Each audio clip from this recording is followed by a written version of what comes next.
Salam. Aujourd'hui, on va parler du comportement du prophète alayhi salam avec ses épouses. On va voir en fait quelles étaient leurs relations et que les épouses du prophète salam, elles avaient les mêmes réactions que certaines épouses de nos jours. Elles pouvaient être victimes de jalousie ou voilà ou autre. Et on va voir comment le prophète sallam réagissait face à cela. Alors, ce sont des extraits d'une conférence qui a été donnée par le cheikh El Jassim en Angleterre en 2018, que j'ai traduit en français depuis l'anglais. Alors, première chose en fait qu'il ne faut pas oublier, c'est que le prophète sallam a dit qu'un croyant ne déteste pas une croyante. S'il déteste un de ses comportements, il sera satisfait par un autre de ses comportements. Ça, il faut toujours le garder en mémoire, c'est-à-dire que personne n'est parfait. Grosso modo, c'est ça que ça veut dire. Personne n'est parfait. Donc, si vous détestez une chose chez votre époux, chez votre épouse, dites-vous bien que c'est réciproque, qu'il y a des choses qu'on déteste chez vous. Donc, vous n'êtes pas parfait, tout comme les autres ne sont pas parfaits. Ce qu'il faut, c'est balancer un petit peu tout ça, déjà prendre un petit peu de recul et surtout euh, peser le pour et le contre et surtout voir s'il y a plus de choses que vous détestez chez la personne ou pas. Parce que on a tendance à faire une fixette sur une chose alors qu'il y a plein d'autres qualités à côté. Donc, comme le dit le proverbe, hein, l'herbe n'est pas plus verte ailleurs. Donc, réfléchissez bien à deux fois avant de prendre de fâcheuses décisions. Alors, la jalousie. On va voir trois exemples. Premier exemple, une nuit, le prophète, qui dormait chez Aïcha, s'est levé et est sorti de la maison silencieusement. Aïcha l'a vu partir, elle a été prise de jalousie. Et donc, qu'est-ce qu'elle a fait? Elle l'a suivi discrètement alors qu'il faisait nuit. Donc, la suite de l'histoire, qu'est-ce qui se passe? Donc, elle l'a suivi et en fait, elle s'est rendue compte que le prophète sallam, elle pensait en fait que le prophète sallam, il allait se rendre chez une de ses autres épouses. Et c'est pour ça qu'elle a été prise de jalousie, parce que normalement, le prophète sallam, il passe une nuit chez chacune de ses épouses et c'est la nuit complète, hein. Et elle a pensé en fait que lui, il profitait de la nuit pour aller en voir une autre. Alors elle l'a suivi en cachette et elle s'est rendue compte qu'en fait, il était parti à un enterrement. Et donc, du coup, une fois que l'enterrement en fait est terminé, Aïcha s'est précipitée en fait pour rentrer à la maison. Elle voulait pas en fait que le prophète sallam la croise sur le chemin, donc elle a couru. Ce qui fait que quand elle arrive à la maison, forcément, elle était essoufflée. Le prophète sallam, quand il est rentré, il a bien vu qu'elle était essoufflée. Bon, voilà. Et donc, il a compris. Il a compris qu'elle l'avait suivi. Et, euh, et donc, du coup, en fait, il l'a compris, mais il lui a quand même demandé. Et voilà, pour avoir une bonne opinion, pour être sûr en fait de la bonne raison, pas pour l'accuser comme ça, chose que nous on fait de nos jours en disant oui, je t'ai vu faire ci, donc je suis sûre que tu as fait ça. Non, on pose la question. Donc il a posé la question. Elle a un petit peu hésité. Il lui a dit, de toute façon, soit tu me le dis, soit je serai informé par Allah. Parce que si Allah Azzawajal veut que vous sachiez une chose, vous le saurez, d'une manière ou d'une autre. On ne sait pas par quel moyen, mais vous finirez par le savoir. Donc, ça ne sert à rien de cacher les choses. Et donc, du coup, elle lui expliquait, elle lui a dit que, en fait, effectivement, sa jalousie l'avait poussé à le suivre pour savoir où il allait. Voilà. Et donc, le prophète sallam, il lui a dit, mais est-ce que tu pensais vraiment que j'allais faire quelque chose, que j'allais être injuste envers toi? Parce que c'est une injustice. C'est-à-dire qu'en fait, la justice veut que si vous avez plusieurs épouses, vous devez rester la nuit complète avec votre épouse et pas partir, enfin voilà, aller les voir toutes dans la même nuit. Et donc, du coup, le hadith dit que, et après cela, le problème était réglé et ils vaquèrent à leurs occupations. Donc là, ça fait comprendre quoi? C'est-à-dire que, voilà, ils se sont expliqués, il y a eu une explication, une raison à ce qui s'est passé. Et naturellement, après, bon, voilà, le problème il est réglé, on passe à autre chose. C'est pas on ressasse et puis on essaye de philosopher là-dessus et d'essayer de chercher la petite bête ou quoi que ce soit. Le problème il est réglé, aïe, ça y est, on passe à autre chose. Voilà un exemple de manière de régler un problème au niveau de la jalousie. Il n'y en a pas voulu à ce point-là, il lui a pas dit oui, mais j'en ai marre de ta jalousie ou quoi que ce soit, parce qu'il sait que les femmes sont jalouses de nature, ce qui est une preuve d'amour. Et donc, du coup, voilà. Et tout s'est réglé par la communication. La communication, très simplement, sans cri, sans engueulade, sans rien du tout. Et surtout, après, on passe à autre chose. On reprend le petit train-train quotidien. Dans un deuxième exemple, on apprend que le prophète alayhi salam, un jour s'est rendu chez Aïcha. En le voyant arriver, elle a remarqué en fait que ses cheveux étaient mouillés. elle avait l'impression que ses cheveux étaient mouillés. Et donc, pour éviter d'avoir à lui demander si ses cheveux étaient mouillés, elle a prétexté qu'elle voulait voir la texture de ses cheveux. Donc, elle a commencé à caresser ses cheveux. Voilà. Juste en faisant genre, voilà, c'est juste pour voir en fait la nature des cheveux. Mais alors qu'en fait, elle voulait savoir s'ils étaient vraiment mouillés. Pourquoi elle voulait savoir s'ils étaient mouillés? Parce qu'en fait, elle voulait savoir s'il venait de procéder à un roussel, ce qui voudrait dire en fait qu'il revenait de chez une de ses épouses, qui venait d'avoir un rapport avec une de ses épouses, de ses autres épouses. Et donc voilà, c'est sa jalousie en fait pour le prophète qui l'a poussé en fait à avoir cette idée-là qui lui a traversé l'esprit. Le prophète Sam, il a compris pourquoi elle avait fait ça.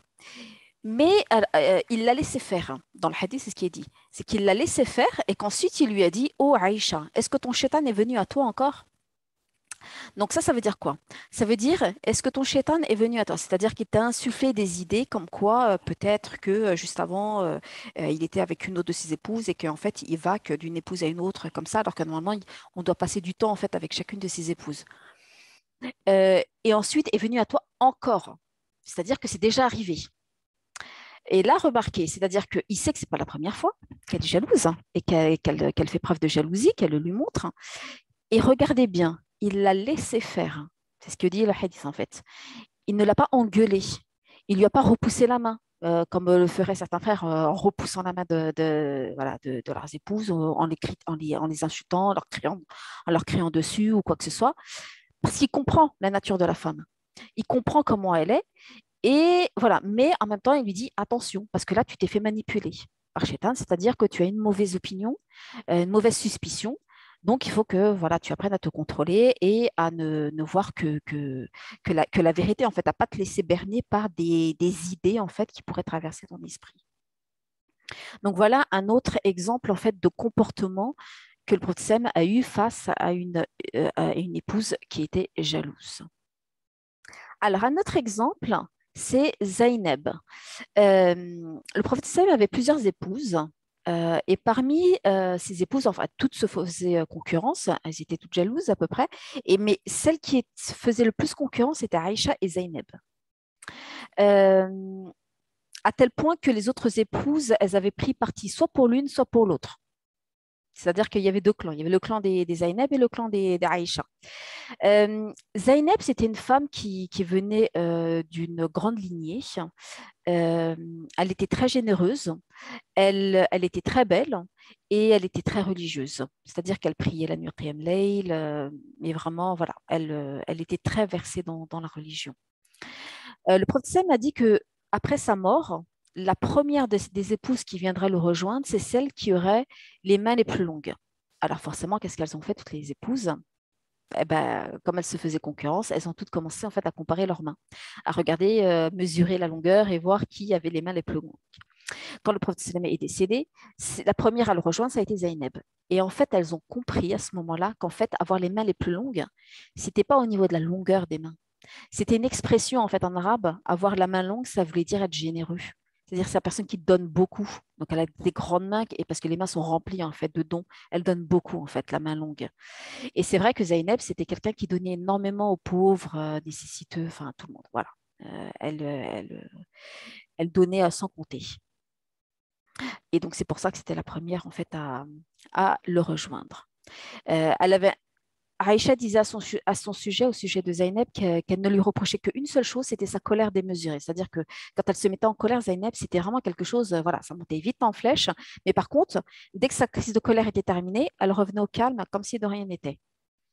Alors ensuite, après avoir parlé de la jalousie, comment la gérer au sein du couple, le cher en fait va nous parler de la maturité au sein du couple et surtout vis-à-vis de la femme, la maturité chez la femme.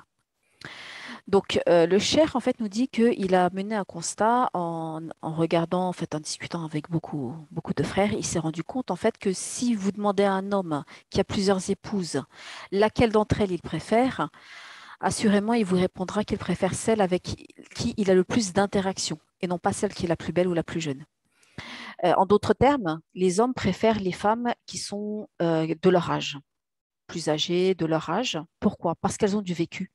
Elles connaissent la nature de l'homme, elles savent en fait comment s'adresser à un homme, comment lui parler, comment le flatter, comment le réconforter. Elles sont beaucoup optimistes dans la vie parce qu'elles ont tellement galéré, enfin voilà, dans leur jeunesse que, arrivé à un moment, elles ont pris du recul, donc elles savent mettre prendre du recul en fait sur les choses. Donc du coup, elles sont beaucoup plus optimistes et elles savent aussi encourager parce que vu qu'elles ont du vécu, qu'elles ont essuyé des échecs, ceci, cela, donc elles savent en fait ce qu'il faut éviter de faire et ce qu'on devrait plutôt faire.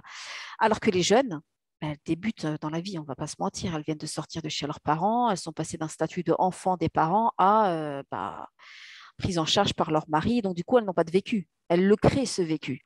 Donc, du coup, elles n'ont pas de conseils à donner, hein, puisqu'elles n'en ont jamais. Elles manquent d'expérience. Voilà. Elles manquent d'expérience et donc, du coup, ce qui fait qu'elles sont puériles. Et ce qui fait que les hommes, du coup, eux, à un moment, ça les fatigue. Hein, parce qu'un homme, il a besoin d'être entouré de quelqu'un qui va l'aider. Le couple, en fait, c'est ça, c'est un soutien l'un pour l'autre. C'est-à-dire que la femme soutient l'homme et l'homme soutient la femme. Or, de nos jours, on remarque beaucoup que les femmes attendent beaucoup de leurs épouses, c'est-à-dire qu'ils doivent les soutenir dans tout ce qu'elles font. Elles soutiennent très peu. Ou alors, elles vont juste s'occuper des enfants et elles vont dire, bon, bah voilà, moi déjà, je m'occupe des enfants, c'est déjà pas mal. Mais il y a aussi le soutien psychologique. Et ça, c'est quelque chose que vous ne pouvez pas apporter si vous n'avez pas d'expérience, hein, si vous n'avez pas de vécu. C'est difficile pour vous de comprendre en fait ce par quoi il passe. Je vous donne des exemples concrets. Il y a beaucoup de sœurs que je connais qui sont mariées avec des hommes qui ont plus de 10 ans qu'elles. Et ça passe pas. Au départ, ça passait bien, c'était sympa et compagnie. Au bout de 10 ans, c'était une catastrophe. C'est une catastrophe. On voit tout de suite en fait le décalage de génération, le décalage de maturité. Euh, voilà, quoi. Enfin, c'est là en fait où il y a un bug, où il y a un problème d'incompréhension et qui fait que généralement, bah, ça passe ou ça casse.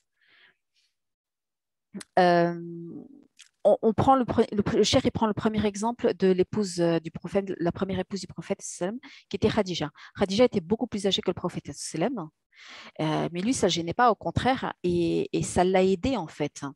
Elle était mature, elle avait son propre business, elle était autonome, indépendante, elle savait réconforter le prophète.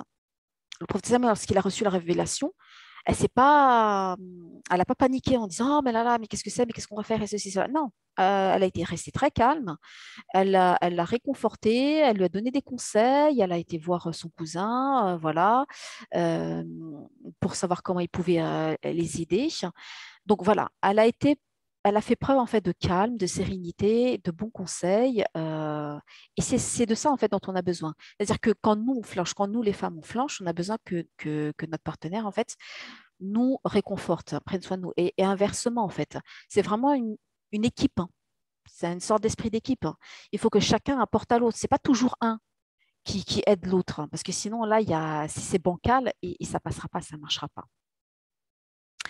Un autre exemple, hein, lorsque le prophète Islam était très malade, donc du coup, il continuait à partager son temps équitablement entre ses épouses, hein, comme on l'a expliqué précédemment. Et il n'arrêtait pas de demander, ça va être qui la prochaine, c'est qui la prochaine, parce qu'en fait, il attendait le tour de Aïcha. Euh, et les autres, en fait, elles l'avaient compris, les épouses. Pourquoi il réclamait Aïcha? Parce qu'en fait, Aïcha, c'était celle qui le comprenait le mieux et qui était plus proche de lui. Et ça, c'est important parce que quand vous êtes avec quelqu'un qui vous comprend, c'est-à-dire que vous n'avez pas besoin en fait de faire de longs discours, de longues explications. Vous savez que la personne, elle va vous comprendre avec deux, trois mots, un regard, elle va tout de suite comprendre et tout de suite vous aider. Et ça, c'est pas cette connexion, on ne l'a pas avec tout le monde. Moi, je l'ai avec certaines de mes amies, c'est-à-dire que deux, trois mots, on se comprend tout de suite, et puis voilà quoi. Après, ça avance. Alors qu'il y en a d'autres, je peux leur expliquer 15 fois la même chose, ça ne veut pas rentrer. Et ça ne rentrera pas dans la tête. Donc voilà, et il y a des connexions comme ça qui se font. Et c'est ce genre de connexion en fait qu'on recherche. Parce que là, ça ne nous épuise pas, c'est très utile, ça nous aide rapidement sans qu'on s'épuise. Euh, et voilà, quoi, ça nous fait du bien. Et donc, du coup, voilà. Donc, la beauté ne fait pas tout. Elle y contribue, certes, bien entendu, mais elle ne fait pas tout. C'est surtout l'expérience, la sagesse, le calme, voilà. Donc ça, c'est important, c'est ce que le cheikh essaye d'expliquer, c'est-à-dire que il veut surtout dire en fait aux hommes, ne vous jetez pas sur des plus jeunes juste parce qu'elles sont belles, parce que c'est pas ça qui va vous faciliter la vie au quotidien. Euh, et en même temps, les femmes, celles qui sont jeunes, essayez d'acquérir un peu plus d'expérience, de prendre exemple sur celles qui sont un petit peu plus matures, de prendre exemple sur elles, d'apprendre et de mettre en pratique en fait. Et je terminerai juste par un petit exemple. À l'époque, j'avais fait quelques muqabala avec des frères qui justement avaient épousé des petites jeunes de 10 ans plus jeunes que eux et ils avaient demandé le divorce. Et quand j'ai posé la question de savoir pourquoi, et ils m'ont dit incompatibilité en fait de caractère, on n'est pas de la même génération. Et à l'époque, ça m'avait fait un peu rire parce que je me suis dit, mais bon, ça, on sait dès le départ que c'est pas la même génération, mais pourtant, ça t'a pas gêné en fait de l'épouser. Mais voilà, les frères en fait ne comprennent pas. C'est-à-dire, ils se disent, on va réussir à la modeler, la sœur, la femme, on va la faire grandir très vite. Non, on ne fait pas grandir une personne très vite. La personne, elle prend le temps qu'elle prend pour grandir. Donc, il faut faire avec, tout simplement. Et c'est pour ça que c'est mieux de toujours prendre quelqu'un de sa génération, plus ou moins. Mais avec des grands écarts de génération, généralement, c'est difficile. Sauf si l'un des deux est très mature, plus en avance, ou l'autre est très puéril par rapport à son âge. Une autre caractéristique importante au sein du couple, c'est la patience et l'écoute active. Pas juste l'écoute, mais l'écoute active. Premier exemple, très, très intéressant, mais vraiment. Donc, un jour, Aïcha raconte au prophète sallam une histoire très longue. Alors, un jour, Aïcha, en fait, s'est réunie avec 11 femmes et chacune, en fait, racontait comment était leur époux. Chacune vantait les caractères de son époux. L'une disait, moi, il est comme si, voilà. Donc, elle prenait le temps de raconter tout ce qu'il y avait de bien chez son époux. Et chacune, leur tour, elle le faisait. Donc, il y avait 11 femmes. Donc, vous imaginez le temps que ça a pris pour qu'on fasse le tour des 11 femmes. Et Aïcha, elle a raconté cette histoire au prophète sallam. Donc, elle lui a raconté tout ce que les 11 femmes ont dit. Donc, elle lui a répété tout. Donc, vous imaginez le temps que ça a pris de raconter l'histoire au prophète sallam. Le prophète sallam, il ne l'a pas interrompu. Il n'a pas dit, vas-y, tu me saoules. C'est bon, il n'y a pas une version abrégée. Non. Il a pris le temps d'écouter. Il n'a rien dit. Il s'est tu. Il l'a laissé parler jusqu'au bout. Ce qui prouve sa patience. Euh, et à la fin, une fois qu'elle a terminé son histoire, donc elle lui racontait, elle dit voilà, une telle a dit ça sur son mari, une telle a dit ça sur son mari, une telle, voilà. Il lui a dit une phrase, il lui a dit je suis pour toi comme Abu Zar était pour Zar. Parce qu'une des épouses, Zar, racontait comment était son mari, Abu Zar. Et, euh, et donc, du coup, il dit bah, moi, je suis comme lui, avec toi. Et en fait, ça prouve quoi? Ça prouve que, un, déjà, il a écouté ce qu'elle a raconté. C'est pas, il a fait semblant. Parce qu'il y en a beaucoup qui font semblant, qui hochent de la tête, alors qu'en fait, ils écoutent rien du tout, même entre filles. Hein. Lui, il a vraiment écouté. Il a retenu l'info qui l'intéressait, c'est-à-dire celle-ci. Et c'était l'info la plus importante parce qu'en fait, cette histoire en fait avec Abu Zar, c'était une preuve d'amour qu'il avait montré vis-à-vis de Zar. Et donc, du coup, en fait, en lui disant ça, il lui remarque, en fait, il lui déclare, en fait, son amour, en fait. C'est comme s'il lui disait qu'il l'aime, en fait. S'il lui dit, en fait, qu'il est comme Abu Zar. Donc, du coup, voilà. Donc, un, il écoute, il est patient, il critique pas, il s'ennuie pas. Il lui montre qu'il l'a bien écouté. C'est ce qu'on appelle l'écoute active, c'est-à-dire qu'en fait, il rebondit sur un passage de son histoire pour bien lui montrer qu'il a bien écouté. Et en plus de ça, la façon dont il rebondit, et ben en fait, c'est aussi une déclaration d'amour. Donc vraiment, là, la boucle est bouclée, comme on dit. Mashallah, barik. Et il n'y en a pas beaucoup qui savent faire ça, mashallah. Alhamdulillah. Alors, un autre exemple lors duquel le prophète sallam a fait preuve de patience et d'écoute active, c'est le jour en fait où Aïcha avait perdu son collier lors d'un déplacement, d'une expédition. Et donc, du coup, au moment de repartir après une halte, elle s'est rendue compte qu'elle avait perdu son collier. Elle en a fait part au prophète sallam. Et là où ils avaient fait une halte, c'était une région qui était plutôt désertique, hein, il n'y avait pas de point d'eau. Et donc, du coup, les compagnons ne voulaient pas rester là parce que justement, il n'y avait pas d'eau. Et ils voulaient repartir parce que pour eux, un collier, bon, c'est pas gravissime, un collier en soi. Mais le prophète sallam savait en fait que c'était important pour Aïcha, qu'elle était chagrinée par ça et que ça coûtait rien en fait de rester pour le chercher, en fait, ce collier, ça leur coûterait rien, parce que de toute façon, il fallait bien établir un camp quelque part. Donc, du coup, ils ont établi le camp à cet endroit-là, et le prophète sallam a envoyé les compagnons à la recherche du collier dans justement les sables du désert. Tout ça pourquoi? Pour réconforter son épouse. Donc là, on pourrait très bien se dire, mais attends, c'est qu'un collier, c'est bon, on va pas s'arrêter juste pour ça. Et bien lui, il l'a fait. Il s'est pas énervé après son épouse, il lui a pas fait de remontrance parce que ça peut arriver à tout le monde de perdre quelque chose. Après, on connaît pas la valeur sentimentale des choses. Il y en a pour qui c'est une valeur sentimentale, donc c'est important pour eux. Et ça sert à rien en fait de chagriner quelqu'un parce que de toute façon, ils n'allaient pas revenir dans cet endroit-là. Donc, c'est pas comme si on l'avait perdu au coin de la rue et qu'on se disait, bon, c'est pas grave, on reviendra et en repassant, on verra. Là, il savait que, voilà, si on ne cherche pas maintenant, on le retrouvera jamais, en fait, ce collier. Et donc, du coup, il a pris cette décision qui est de réconforter son épouse, la rassurer, lui dire, au moins, on va faire l'effort de le chercher. Et voilà. Et surtout, il lui a pas fait il l'a pas engueulé en lui disant, non, mais écoute, vas-y, c'est bon, on n'a pas que ça à faire, on est pressé, c'est qu'un collier, je t'en rachèterai un autre ou quoi que ce soit.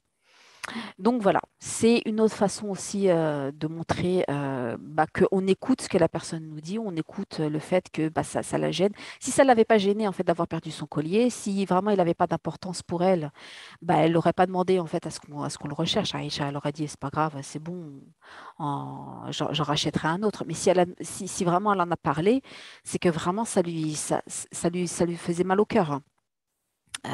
Et donc du coup voilà, il faut apprendre à s'écouter mutuellement. Et ça sert à rien de s'énerver de toute façon. Et voilà. Enfin, des imprévus, ça arrive à tout moment. Bienveillance du prophète sallam envers ses épouses. Qu'est-ce qu'on entend par bienveillance? C'est le fait d'être attentionné. C'est quelque chose qui manque beaucoup au sein des couples et même entre amis ou entre frères et sœurs. Être attentionné, c'est souhaiter en fait le bien à l'autre, veiller en fait à ce que l'autre soit au petit soin. Voilà, c'est ça être attentionné, c'est être au petit soin pour l'autre.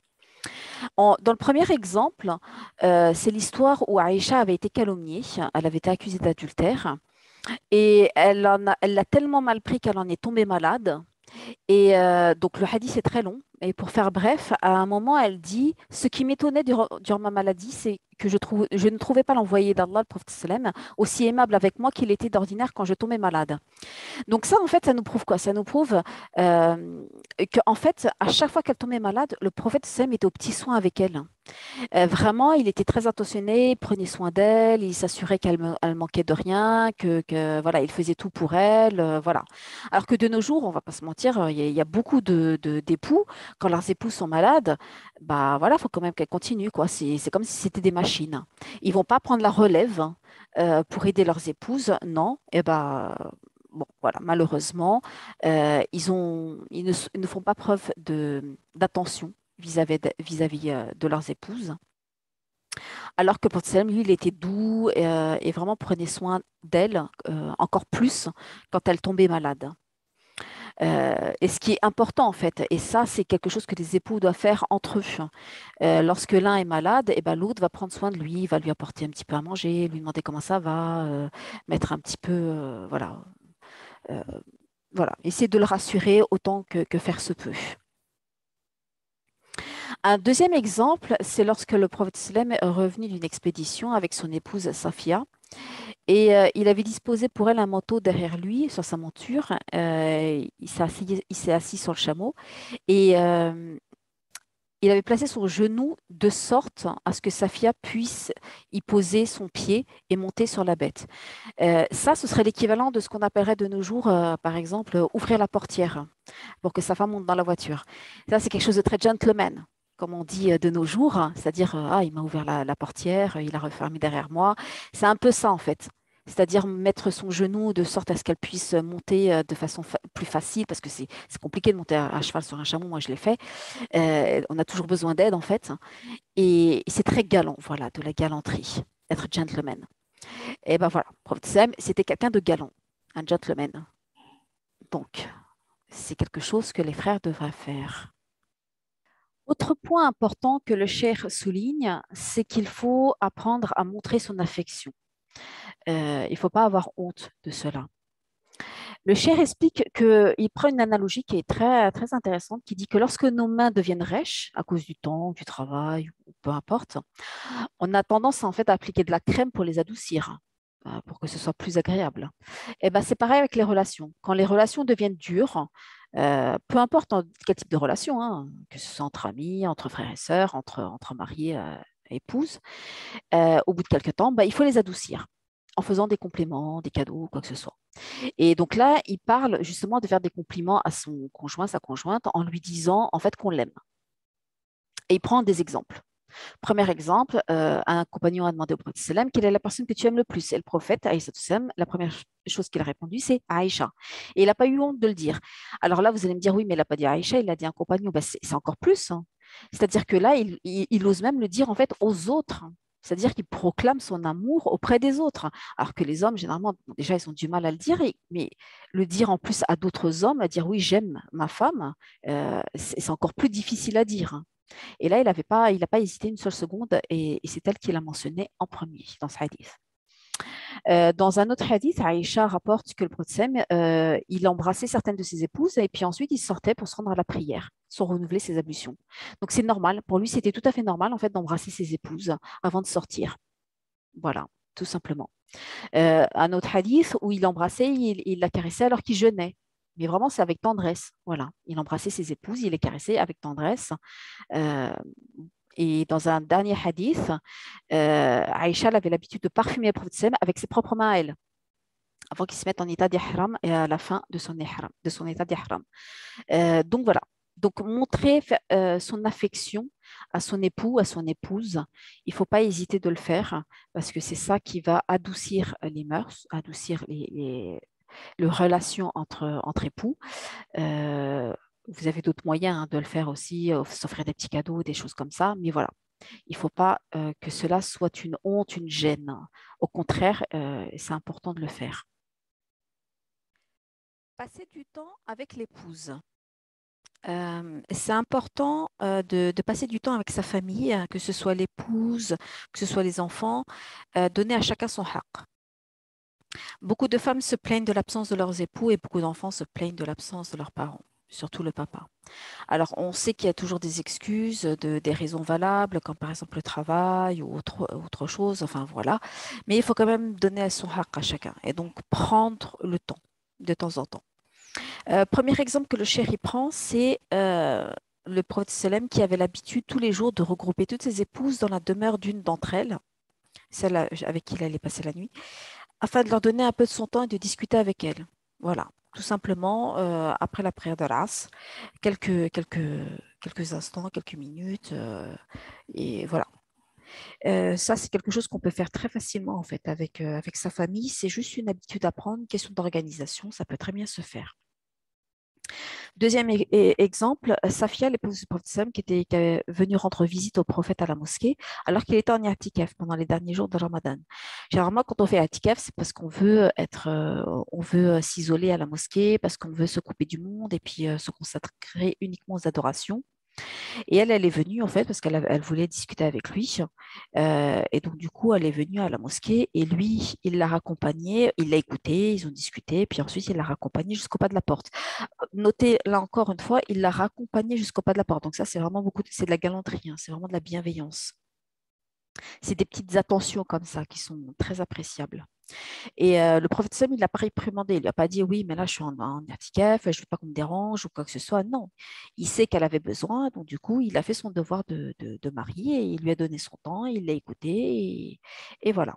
Donc, l'un n'empêche pas l'autre, hein. Voilà. On peut très bien faire un peu de tout.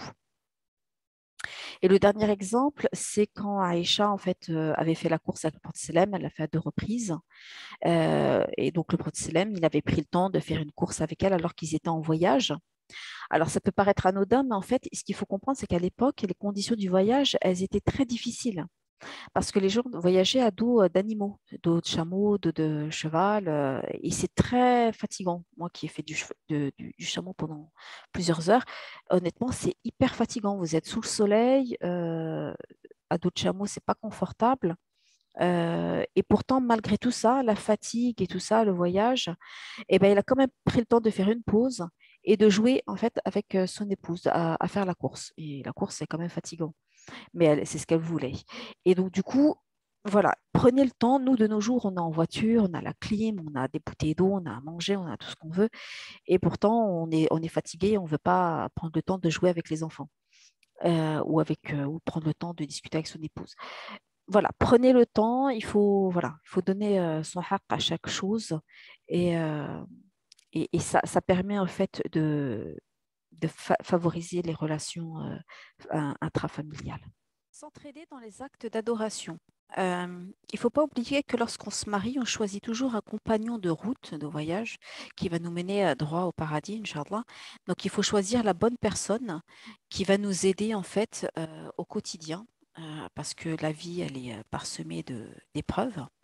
Et donc, du coup, il vaut mieux partager sa vie avec quelqu'un qui va nous aider en fait à surmonter les épreuves et quelqu'un qui va nous aider en fait à accomplir nos actes d'adoration, à nous rapprocher d'Allah ou au moins à ne pas nous éloigner d'Allah. Donc ça, c'est très important. Il donne comme exemple, Cheikh, euh, Aïcha qui raconte que le prophète sallam, lorsqu'il se réveillait en fait pour aller prier le witr, eh ben, il la réveillait en même temps et il faisait le witr ensemble. Donc du coup, voilà, si vous voyez que votre conjointe ne se réveille pas pour la prière de Fajr, par exemple, bah, vous la réveillez, vous le réveillez. C'est tout à fait normal, ça fait partie des bonnes œuvres. De même, si par exemple, je prends un exemple, si vous voulez faire un jeûne surérogatoire, eh ben, vous pouvez vous entraider mutuellement à les faire, hein. C'est quand même plus sympa de rompre son jeûne à deux que de le faire tout seul. Donc voilà, plein de petites choses comme ça. Il faut s'entraider, se donner le bon conseil. La gestion des conflits. Alors ça, c'est inévitable partout. Mais vraiment partout, que ce soit au travail, que ce soit dans une famille, que ce soit entre amis, il y aura toujours des conflits. C'est après, ce qui est important, c'est comment en fait on les gère. Donc le cheikh en fait nous dit qu'il arrivait au prophète d'avoir des problèmes, d'avoir des problèmes avec toutes ses épouses. Et une fois, il était même en colère après toutes les 9 épouses, toutes ensemble. Euh, donc en fait, là, ce qu'il faut voir, c'est comment en fait se comporter.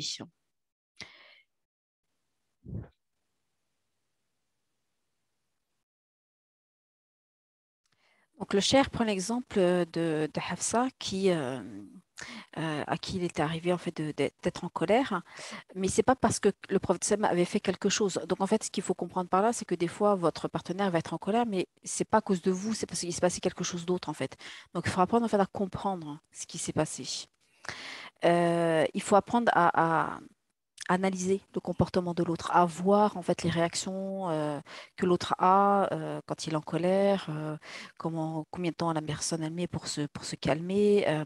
Dans un hadith, par exemple, Aïcha rapporte que le prophète sallam, il disait qu'il savait en fait quand elle était fâchée. Parce que quand elle était fâchée, en fait, elle ne l'appelait pas en fait par le Seigneur de Mohammed, elle disait pas par le Seigneur de Mohammed, mais elle disait par le Seigneur d'Ibrahim. Donc là, il savait en fait qu'elle était en colère. C'est vraiment des petites choses comme ça qu'il faut apprendre en fait à déceler chez l'autre. Ça s'apprend petit à petit pour voir en fait quand l'autre est en colère et qu'il vaut mieux dans ces cas-là laisser la colère passer. Euh, Après, le cher en fait explique que les hommes et les femmes réagissent tous de manière différente. Euh, Tout le monde ne sait pas forcément contrôler sa colère. Tout le monde n'assume pas forcément ses erreurs. Beaucoup de personnes sont têtues, préfèrent garder la face, comme on dit. Euh, il dit en fait qu'il faut toujours essayer de trouver des excuses. C'est-à-dire que lorsque l'autre se comporte d'une façon qui ne vous plaît pas, ne le prenez pas pour vous à titre personnel. Ne vous dites pas que c'est parce que vous avez fait quelque chose ou quoi que ce soit, ou parce qu'il vous manque de respect, il le fait exprès. C'est peut-être juste sa façon de réagir face à quelque chose d'autre qui s'est passé. Là encore, il faut en parler. Il faut en discuter et dire que voilà, il faut vous exprimer, il faut trouver le bon moment, bien entendu, mais voilà, ne prenez pas tout à cœur à titre personnel. Essayez de prendre un peu de recul et surtout essayez d'en discuter après et de voir comment arranger les choses. Il donne un autre exemple, cher, lorsque Aïcha, en fait, on a apporté en fait un plat au prophète sallam. Et Aïcha, en fait, elle a tapé en fait sur le plat pour qu'il se brise et qu'il tombe. Et on aurait très bien pu en fait l'engueuler, lui dire non mais t'es maladroite ou qu'est-ce que t'as fait, pourquoi ceci, cela. En fait, le prof Sam a compris pourquoi elle avait fait ça. C'était une crise de jalousie en fait, parce que c'était un plat qui avait été apporté de Salama, une des épouses du prophète sallam.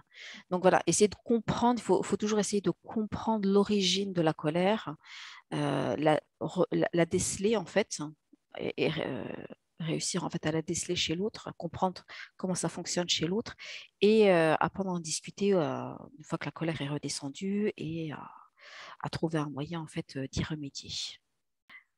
Donc il faut toujours essayer de se mettre à la place de l'autre pour essayer de le comprendre, faire preuve d'empathie en fait. Le cher explique ensuite que, suite à plusieurs témoignages, il s'est rendu compte en fait que les hommes qui avaient plusieurs épouses, ils préféraient en fait passer leur temps avec leurs épouses auprès de qui il n'y avait pas de problème. Là où en fait c'était calme, c'est-à-dire ils rentrent chez elles et il n'y a pas d'engueulade, de conflit ou quoi que ce soit, même si ce n'étaient pas des épouses qui étaient belles, hein, ils s'en fichaient complètement. Ce qui était le plus important, c'était la paix, tout simplement. Mais ça, c'est quelque chose de tout à fait compréhensible, même pour nous-mêmes. Euh, C'est-à-dire que toute la journée, en fait, on travaille. Imaginez, toute la journée, vous travaillez, vous sortez, vous êtes accablé par les soucis au travail, le bruit, le stress, la fatigue du transport, tout ça. Vous attendez qu'une seule chose, c'est de pouvoir rentrer chez vous et vous reposer, vous relaxer, le calme, être au repos. Voilà, il n'y a plus tout ça. Mais si vous vous dites que quand vous allez rentrer chez vous, rebelote, ça va gueuler, ça va ceci, ça va cela, vous n'avez pas envie de rentrer chez vous.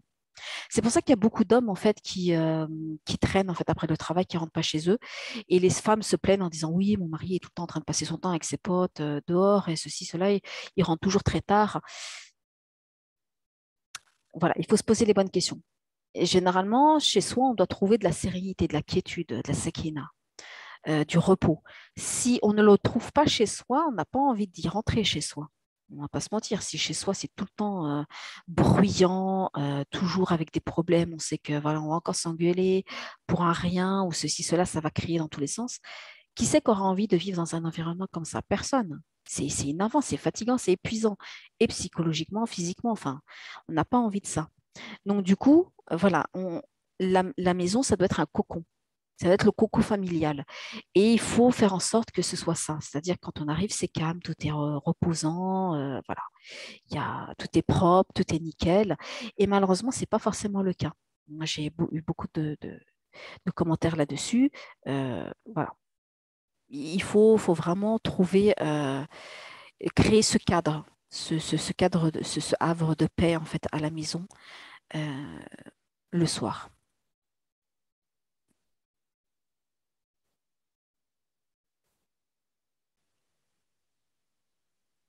Voilà, c'est la fin de la retranscription en fait de cette conférence, de la traduction en français de cette conférence.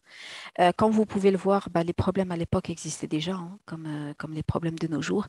La seule différence, c'était la réaction, l'attitude qui a changé. C'est-à-dire qu'à l'époque, ils avaient beaucoup plus de patience, beaucoup plus d'empathie, de bienveillance que nous de nos jours. À l'époque, c'était beaucoup plus calme. Nous, on vit dans un environnement qui est très stressant, voilà. Donc, que ce soit à l'extérieur ou à l'intérieur des maisons. Donc, du coup, voilà, il faudrait essayer de recréer ce calme au sein des foyers. Euh, et puis, surtout, apprendre à communiquer. Il y a beaucoup de ça, en fait. Quand on étudie la biographie de Prophète Salem, c'était un grand communicant. Il savait être à l'écoute, discuter, rebondir sur des sujets. Vraiment un très, très grand communicant. Qu'Allah nous facilite et à bientôt pour une nouvelle vidéo, Inch'Allah. Salam alaikum wa rahmatullah.